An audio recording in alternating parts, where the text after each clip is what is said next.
Assalamualaikum warahmatullahi wabarakatuh. Apa kabar semuanya? Semoga semuanya selalu diberi kesehatan dan kekuatan agar bisa belajar dengan semangat. Pada pembelajaran hari ini, kita masih melanjutkan program intensif persiapan ujian akhir sekolah atau ujian akhir madrasah. Dan pada kali ini materi pembahasannya adalah perekonomian Indonesia dan internasional.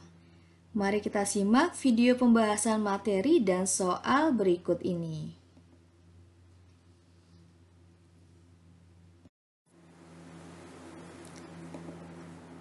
Perdagangan antar daerah atau antar pulau. Perdagangan antar daerah atau antar pulau merupakan perdagangan yang dilakukan penduduk atau lembaga di suatu daerah atau pulau dengan penduduk daerah lain atau pulau lain dalam satu batas wilayah tertentu. Tujuannya adalah untuk memperoleh keuntungan dan memperluas jangkauan pasar. Faktor pendukung kegiatan perdagangan antar daerah atau antar pulau adalah perbedaan faktor produksi yang dimiliki dan perbedaan tingkat harga antar daerah atau antar pulau. Manfaatnya adalah menyediakan alternatif alat pemenuh kebutuhan bagi konsumen, meningkatkan produktivitas, dan menambah lapangan pekerjaan.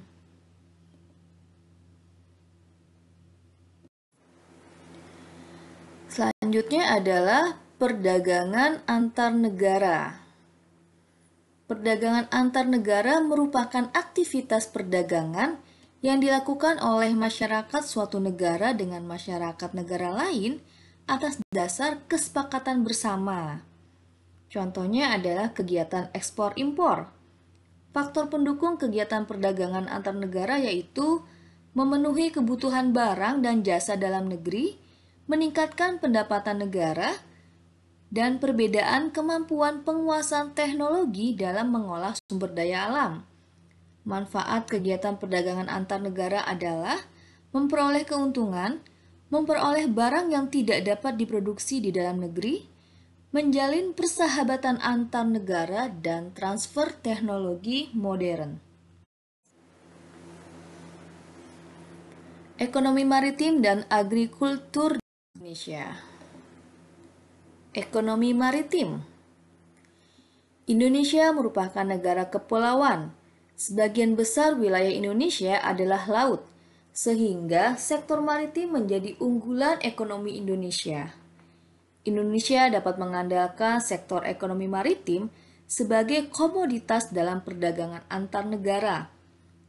Kegiatan ekonomi maritim meliputi transportasi laut, industri galangan kapal, pembangunan dan pengoperasian pelabuhan, serta industri dan jasa terkait.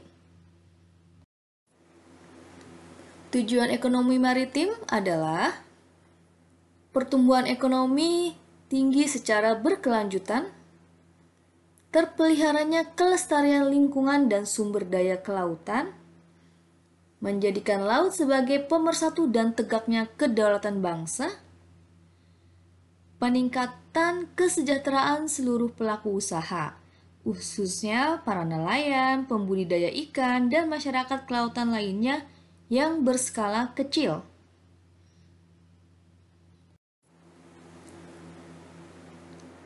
Potensi ekonomi maritim adalah sektor pelayaran atau transportasi laut, mampu menghasilkan perikanan laut yang cukup besar, memiliki pariwisata bahari yang indah, dan industri dan jasa terkait. Strategi pembangunan ekonomi maritim. Yang pertama adalah perubahan paradigma pembangunan menuju pembangunan berbasis laut. Yang kedua, menyiapkan pelabuhan besar untuk menyambut ASEAN Connectivity.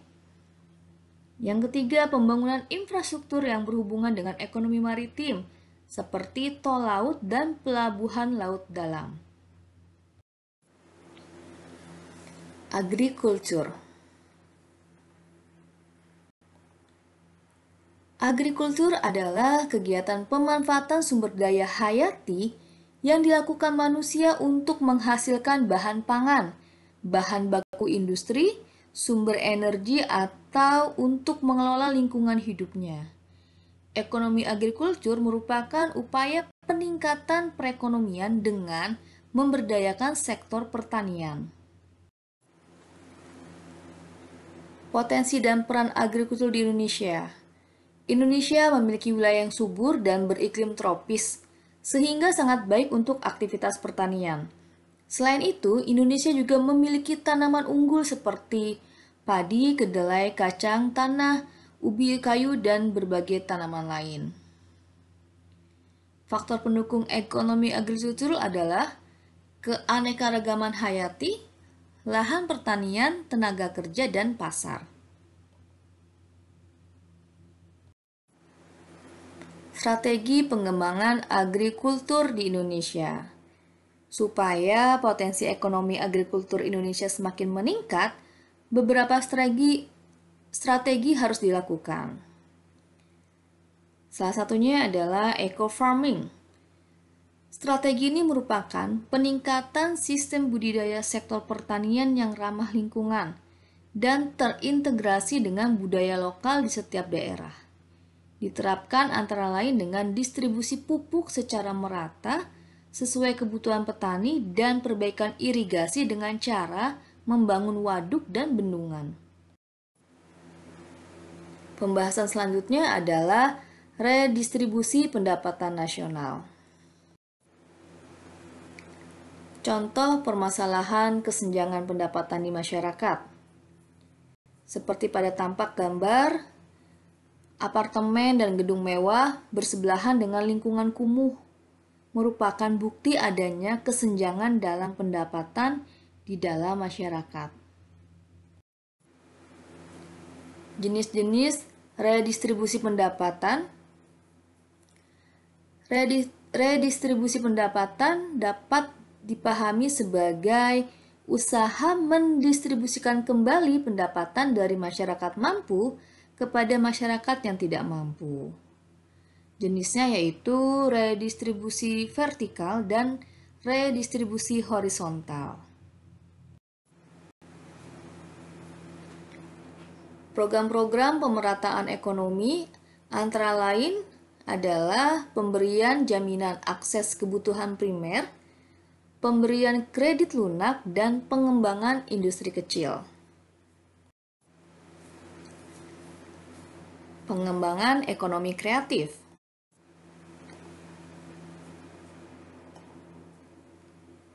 Secara sederhana, ekonomi kreatif ialah konsep ekonomi baru yang mengandalkan ide dan pengetahuan dari sumber daya manusia sebagai faktor produksi yang utama.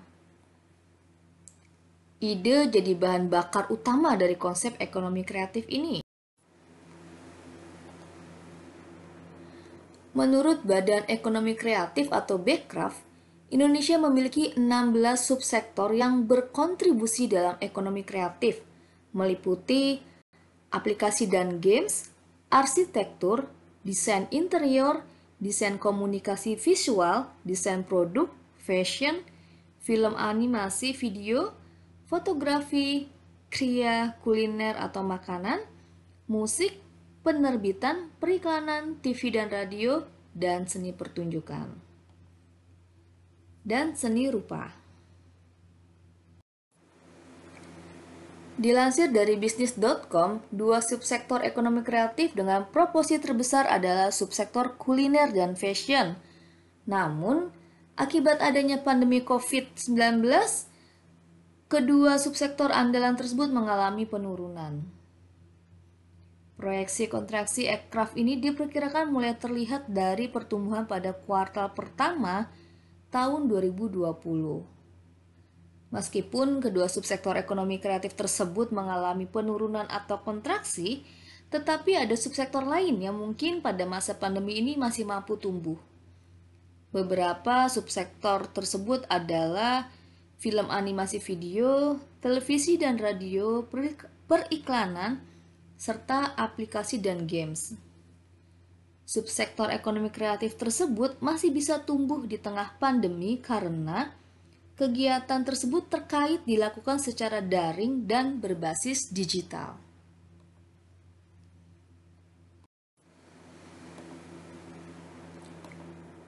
Dengan melihat potensi besar pada subsektor ekonomi kreatif digital, pemerintah perlu mendorong pertumbuhan pada sektor tersebut.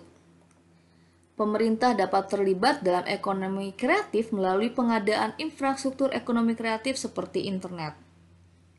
Internet merupakan salah satu infrastruktur penting agar ekonomi kreatif dapat berjalan dan terdistribusi dengan baik.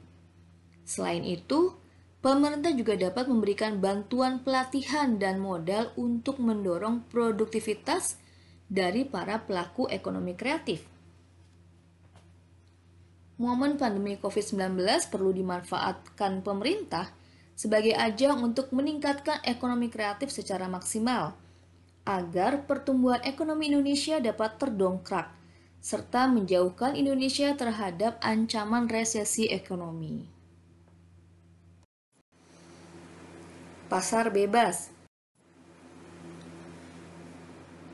Adam Smith, seorang filsuf dan pelopor ilmu ekonomi modern, memberikan pandangannya mengenai pasar bebas, yaitu suatu sistem ekonomi di mana seluruh kegiatan ekonomi, mulai dari produksi, distribusi, dan konsumsi, diserahkan sepenuhnya kepada mekanisme pasar. Ciri-ciri pasar bebas adalah alat, barang, modal, dan sumber produksi bebas dimiliki dan digunakan oleh perseorangan, masyarakat, atau perusahaan. Yang kedua, perdagangan barang tanpa pajak. Yang ketiga, pergerakan bebas modal dan tenaga kerja keluar maupun ke dalam wilayah suatu negara. Keempat, akses bebas ke pasar. Pedagang dapat langsung menjual produknya ke konsumen. Yang kelima, segala aktivitas ekonomi bertujuan untuk memperoleh laba atau profit oriented. Dan yang ketujuh adalah semua aktivitas ekonomi dilaksanakan oleh masyarakat atau swasta dan tidak ada intervensi dari pemerintah. Pemerintah hanya berperan sebagai pengawas. Fungsi pasar bebas adalah produk barang, jasa, dan tenaga kerja lebih leluasa keluar masuk melewati batas negara, kemudahan akses dan informasi yang lebih cepat mengenai kebutuhan pasar, meningkatkan pembangunan ekonomi suatu negara, daya saing antar pengusaha meningkat sehingga meningkatkan kualitas dan kuantitas barang, jasa, dan tenaga kerja, meningkatkan efisiensi dan efektivitas karena setiap aktivitas ekonomi didasarkan untuk memperoleh laba. Dampak positif dari pasar bebas diantaranya adalah meningkatkan kualitas dan kuantitas produk dalam negeri, peningkatan ekspor, meningkatkan peluang investor menanamkan modal, menambah devisa negara. Melalui impor, kebutuhan dalam negeri dapat terpenuhi, peningkatan lapangan kerja, mendorong kemajuan ilmu pengetahuan dan teknologi, dan menghidupkan sektor pariwisata, sehingga menambah jumlah wisatawan datang ke Indonesia. Sedangkan dampak negatif dari pasar bebas adalah produk dalam negeri cenderung kalah bersaing dengan masuknya barang-barang luar negeri yang lebih murah dan berkualitas. Bertambahnya kemungkinan eksploitasi sumber daya alam oleh perusahaan, munculnya ketergantungan terhadap negara maju, bila tidak mampu bersaing akan berdampak pada menurunnya pertumbuhan ekonomi negara dan meningkatkan jumlah pengangguran. Dan dampak negatif yang terakhir adalah munculnya sifat konsumerisme. Nah, demikian tadi pembahasan materi. Nah, sekarang kita lanjutkan tentang pembahasan latihan soalnya. Soal pertama, wilayah Indonesia yang berbentuk kepulauan sangat memungkinkan terjadinya perdagangan antar pulau. Berikut merupakan manfaat perdagangan antar pulau adalah A. Dapat memperoleh devisa. B. Memungkinkan adanya transfer teknologi. C. mempererat hubungan persahabatan antar negara, dan D. meningkatkan produktivitas penduduk masing-masing pulau. Dan jawabannya yang tepat adalah D. meningkatkan produktivitas penduduk masing-masing pulau. Soal nomor 2 adalah, berikut ini merupakan kegiatan yang dapat mendatangkan devisa adalah A. impor daging sapi dari Australia oleh pemerintah Indonesia. B. ekspor minyak kelapa sawit ke Amerika Serikat, Tiongkok, dan Jepang. C. pembelian pesawat kepresidenan dari Amerika Serikat. Dan D. kunjungan presiden ke negara-negara Eropa. Dan kegiatan yang mendatangkan devisa adalah yang B. ekspor minyak kelapa sawit ke Amerika Serikat, Tiongkok, dan Jepang. Nomor 3. Sektor perikanan mampu diandalkan sebagai produk unggulan ekonomi maritim di Indonesia karena A. penduduk Indonesia sebagian besar mengkonsumsi ikan. B. pola penangkapan ikan di Indonesia menggunakan teknologi. C. praktik illegal fishing di Indonesia mulai ditindak tegas. D.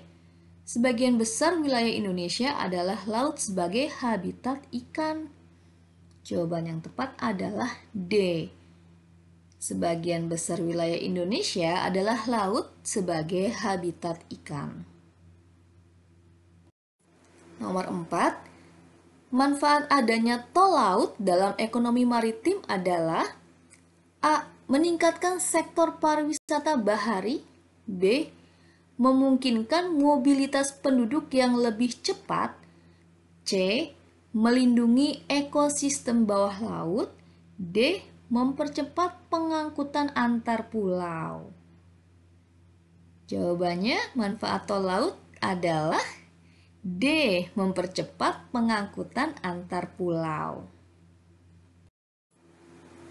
Nomor 5. Berikut ini yang termasuk kegiatan ekonomi kreatif dalam bidang fashion adalah A. sinematografi. B. desain aksesoris. C. desain interior. D. desain grafis. Ekonomi kreatif dalam bidang fashion adalah B. desain aksesoris. Nomor 6. Tujuan dilakukannya redistribusi pendapatan nasional adalah A. memperkecil selisih besaran pendapatan masyarakat kelas atas dan kelas bawah. B. memberikan kemudahan pemenuhan kebutuhan hidup dasar masyarakat. C. memungut pajak dari masyarakat berpenghasilan besar. D. membantu masyarakat kurang mampu. Jawabannya adalah A. Tujuan dilakukannya redistribusi pendapatan nasional adalah memperkecil selisih besaran pendapatan masyarakat kelas atas dan kelas bawah. Nomor 7.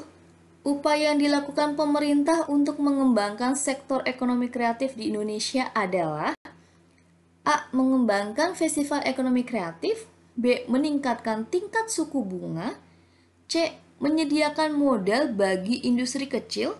D. menghentikan program eksploitasi sumber daya alam.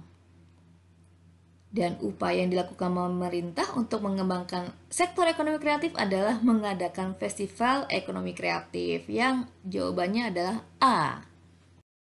Nomor 8. Indonesia mampu menghasilkan ukiran kayu lebih banyak daripada Inggris.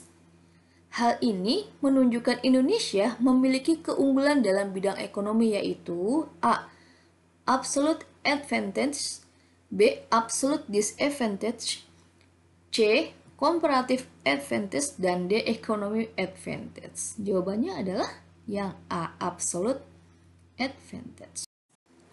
Nomor 9. Dalam pasar bebas, seluruh aktivitas ekonomi yang dilakukan semata-mata bertujuan untuk A. memenuhi kebutuhan pasar. B. memperoleh keuntungan atau laba. C. menguasai pasar negara tetangga. Dan D. menguasai faktor produksi negara lain. Dalam pasar bebas, tujuannya adalah yang B. memperoleh keuntungan. Nomor 10. Organisasi pasar bebas yang dibentuk di wilayah Asia Tenggara adalah yang A. AFTA, B. APEC, C. United Europe, D. atau NAFTA. Jawabannya adalah yang A. AFTA. Terima kasih telah menyimak video pembahasan materi dan soal-soal mengenai perekonomian Indonesia dan internasional. Semoga mudah dipahami dan sampai jumpa pada video pembelajaran selanjutnya. Wassalamualaikum warahmatullahi wabarakatuh.